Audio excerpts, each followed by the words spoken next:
Like, God knows I'm a good person, and God knows that I didn't deserve half the shit I went through. So for people to be on social media and be like, oh, I defend my character. I defend my motherhood. So for people to go ahead and be like, oh, you're this and you're that, that's fucked up. Because he can't even say half the shit he's saying is true. People want to be like, oh, you just have a baby. No, I've had 7 years with a person. Whatever I do don't measure up to half the shit he did. And he won't ever speak on that. Don't we look cute? We look alright. I look cuter.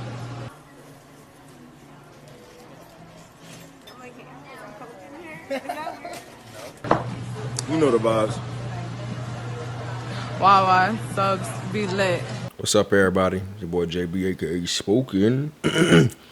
So let me go ahead and get into this whole Tekashi 6ix9ine and his baby mama Jade. The whole situation. Apparently, a few days ago, or just recently, not Jade, I'm not going to say Jade. Jade is the new girl. I forgot her name, but the first baby mama ended up, falling out with 6ix9ine. They broke up. And she was crying just recently when she discovered the picture of the new girlfriend that's with 6ix9ine visiting him in jail. And she said she wasn't really even tripping over the picture. She said she was really tripping over the principles. And you can't say you ain't really tripping over the picture, because the principles, the picture is what escalated everything. That's what executed, the thought process that you have and your reaction. So we can't say it's not that. But let me tell y'all what she's going through right now. Right now, what she's going through the ride or die phase that a lot of chicks go through when they decide to invest in a man when he has nothing. Usually a lot of time is nothing.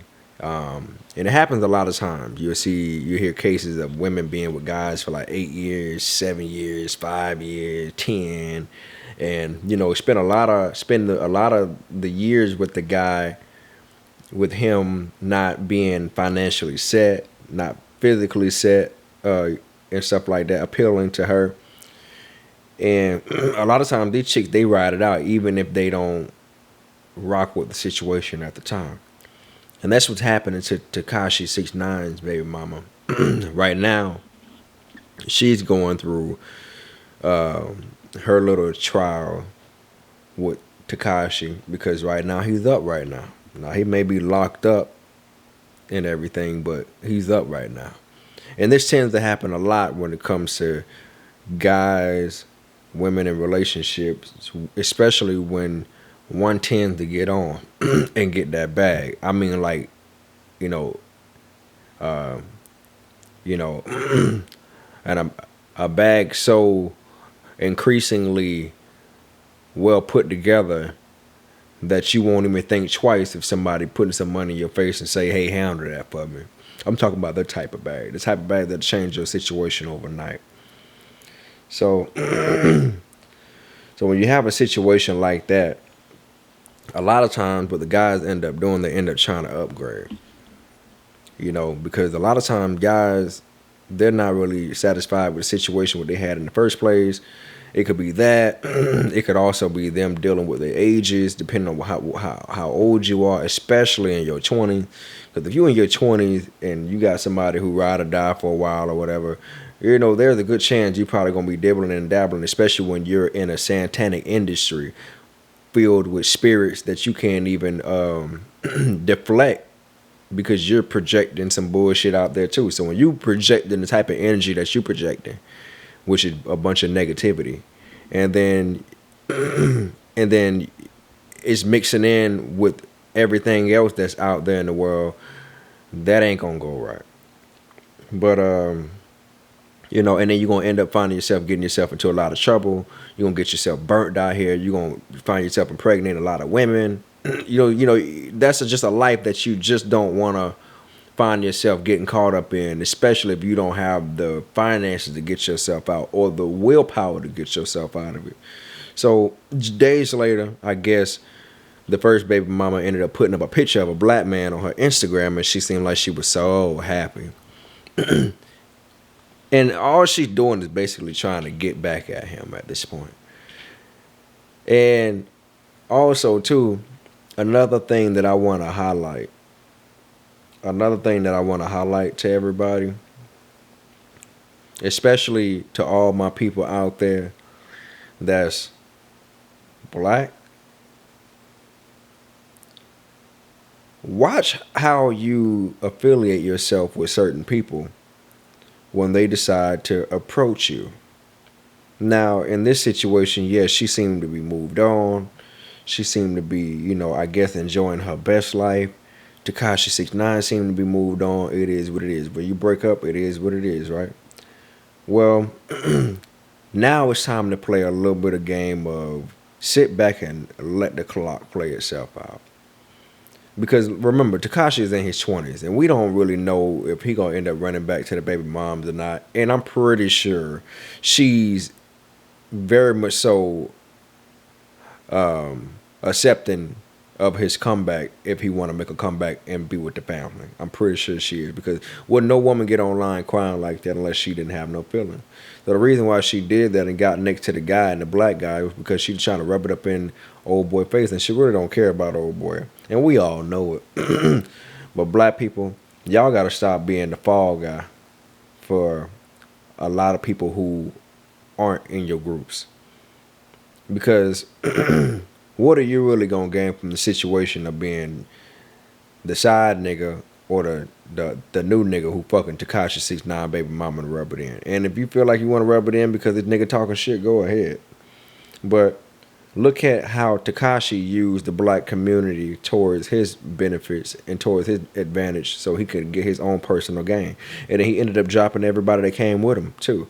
And I was talking about that for a while on my podcast and on my first channel. I was talking about this shit for weeks, months. I was saying that you have to be careful about how you affiliate yourself with people outside of your race, because when you deal with other different groups, they tend to use black people as the scapegoat. And they throw all their problems on them and all their baggage on them, and then they eject them. And that's what's happening to the new brother that's with Tekashi 6ix9ine, new baby, first baby mama. Now, you know, it's on him or what he want to do, but I'm just pointing out what tends to happen when you have a situation when there's a woman riding or dying for a man who is cutting up or out here or trying to flex his royal oats and shit like that. So this ain't nothing but a back and forth thing. And I expect it, you know, you can expect this type of behavior to happen in your 20s. You can expect this type of behavior. I mean, it happens in your 30s and 40s and all that, but you're getting a little too old for that. But in your teenage years and your 20s, that's the ages where you can expect for those type of things to happen. So one thing that you shouldn't do, ladies and fellas, don't be a ride or die for nobody but your motherfucking self, okay? Don't be all out here trying to put it all on the line for one person and you give yourself nothing, because what you're going to end up doing, you're going to end up regretting it. You're going to end up, you know, you're going to have a huge dent in your heart, and there's going to be a sour place where you know you're never going to allow that person to be forgiven. All because you cheated yourself out of putting all your eggs in one basket with a particular individual, which is totally wrong. Because if you don't take care of yourself, you can't take care of nobody else. So with that being said, everybody that's out there, I don't knock a long-term relationship. You know, it can be the best if it's done right. It can be one of the best things if you communicate right. And, you know, that's pretty much that. But for everybody out here that's feel like that they forcing it, or in situations where you in something right now and you be like, dang, man, I kind of want to leave this person, or I don't really know, and you going through that type of stuff, you have to ask yourself this: what am I giving myself? What am I cheating myself with? And if I walk my alignment, do I think this person will be here? Because regardless, you're going to have to walk your alignment regardless, because the longer you stay around a person, the real you going to end up spilling out anyway. So with that being said, I hope all goes well for Tekashi 6ix9ine and his family. Congratulations to him, his new family. He just had just had a new baby girl. And you know, the people that's out here in the dating game, y'all be careful, man. You know, because you can end up wasting a crucial time of your life and your livelihood trying to invest it in somebody else who gonna just straight up get up and leave your ass. So whether it's your wife, husband, or anybody, and more in particular, particularly people who aren't who you're not married to, because you're in the marriage, you got to make that shit work. I mean, you pretty much have said your vows under God, and however which way you want to do your marriage, there are certain vows taking place that it ain't just that easy to leave, like it's a girlfriend boyfriend type of thing. So these are just pointers for everybody to understand what the heck is going on. If you ever run into some things or a situation like this, no, you don't have to stay with the day one, because that day one thing is overrated. All right. The day one thing is literally almost like a high school sweetheart, except for you're a little bit older, a little bit more mature. And the day one in your adulthood, they tend to stay around a lot longer than the ones from your high school. So your adulthood day ones, who's to say they may make it over too? And that's what she's dealing with. And also too, don't feel entitled when you feel your day one or you don't gave so many years to somebody, because at the end of the day, nobody owes you anything. Because she sat up there, the first baby mama got up there talking about Tekashi 6ix9ine, saying, I took care of this nigga, I did this, that, and the third. When you're with a person, that's the sacrifice that you make. You make the sacrifice to accept someone else's well-being, physically, mentally, all kind of things, spiritually, emotionally. And that's on you as the significant other to help that person evolve. And if they don't, then I guess the table's going to turn on them when they look themselves in the mirror, and they're going to look at the people around them. And whoever they choose to eliminate, that's who they're going to eliminate. So yeah, y'all go ahead and take some notes from that. Just had to let y'all know what's going on. I'm out. It's your boy JB. Nothing too special. But y'all make sure y'all subscribe. Subscribe to the first channel, Spoken Reasons. Get your merchandise. Get your movie Deal with the Devil. And watch out for the next video. Remember, I don't say I ain't shit yet no more. I say I'm the shit. Because that I ain't shit yet, we're starting to manifest. Now, I did say yet at the end, but that shit was taking too goddamn long. So no more I ain't shit. It's I'm the shit.